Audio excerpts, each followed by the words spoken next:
How to use SoundCloud. Hi everyone, welcome back to our channel App Guide. In today's video, I will guide you on how you can use SoundCloud, so make sure to watch the video till the end. Now SoundCloud is an online audio streaming, listening or uploading platform where users can basically listen or even stream their own music. So for this, first of all, you have to make sure to download the SoundCloud app, or you can also go to www.soundcloud.com. So once you go to soundcloud.com or you open the SoundCloud app, the next step will require you to actually create an account. So just make sure that you've created an account. The very first thing is that you are on the homepage, right? So basically it will give you a list of recommendations of what kind of songs and albums that you might want to listen to. Then you have the feed tab over here. When you come to the feed tab, it's basically some of the artists you follow. So it's like there are some of the artists you follow, and then you see the tracks of those artists.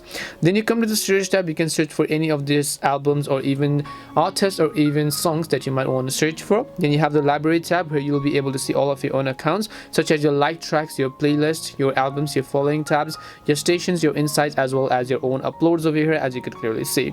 Then you have the option called upgrade if you'd like to upgrade to premium. Now if you want to upload your own songs, then you can come to the home tab, then tap on this little arrow button from the top, and then go ahead and simply try to choose your audio track in this case, and then simply upload your songs in that way.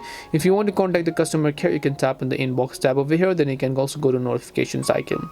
So these were some of the ways on how you can hopefully use the SoundCloud app as a complete beginner. We hope the video was really helpful, and if it did help you, then make sure to leave a like and subscribe to the channel. If you have got any more questions, feel free to leave them down. Thank you very much for watching, and see you in the next video.